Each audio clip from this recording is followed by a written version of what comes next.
प्रत्येक शास्त्रीय नृत्याचा स्वतःचा असा एक ताल असतो. कथ्थकाचाही एक ताल आहे. कथ्थकसुद्धा तालवर आहे आणि त्याच्यातला बरेच ताल आहेत आणि त्यातला ताल जो आहे 3 ताल, त्रिताल. त्याला 3 ताल किंवा त्रिताल म्हणतात. हा 3 ताल याच्यामध्ये 16 मात्रा आहेत. 16 मात्रामध्ये 4 विभाग आहेत. 4 विभागाचे प्रत्येकी 4 उपविभाग आहेत आणि या उपविभागांना खंड असे म्हणतात.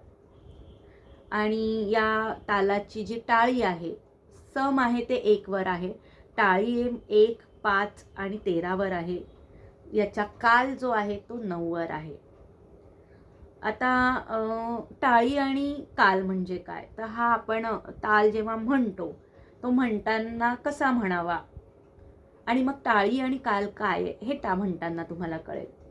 तर आपण तो आधी आकड्यांवर म्हणून बघूया आणि नंतर बोलावर बोलूया. त्याचे प्रत्येक तालाचा एक बोल असतो. त्या बोलावर आपण तो ताल म्हणू शकतो. 1. ही जी आपण टाळी मारली याला टाळी म्हणतात. 1, 2, 3, 4, 5, 6, 7, 8, 9, 10, 11, 12, 13, 14, 15, 16.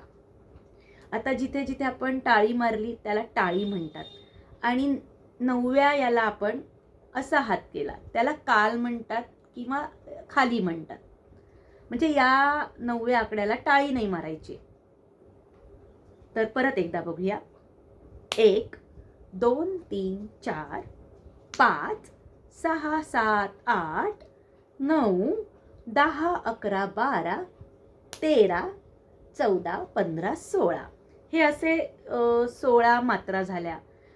हा ताल असा दाखवला जातो की तुम्हाला कोणी म्हटलं की ताल दाखवता हा ताल या प्रकारे दाखवला जातो. आणि आता हा ताल आपण बोलावर बोलून बघूया. तर तो बोल याचे बोल काय आहे त्या तालाचे तर ते बघूया. धा, धिन, धिन, धा. धा, धिन, धिन, धा. धा, तिन, तिन, ता. ता, धिन, धिन, धा. ह्याला एगुण म्हणतात. म्हणजे हा एकदाच बोल म्हटले जातात. तर तुम्हाला म्हटलं की 3 तालाचं एगुण मध्ये म्हणून दाखवा. तर 3 ताल हा एगुण मध्ये कसा म्हणून दाखवायचा? बोलासकट. तो असा. धा, धिन, धिन, धा. धा, धिन, धिन, धा. धा, तिन, तिन, ता. ता, धिन, धिन, धा. अशा प्रकारे हा 3 ताल असतो. मग त्याच्यामध्ये हा द्विगुण असतो, चौगुण असतो. ते कसं म्हणायचं ते आपण नंतर बघूया.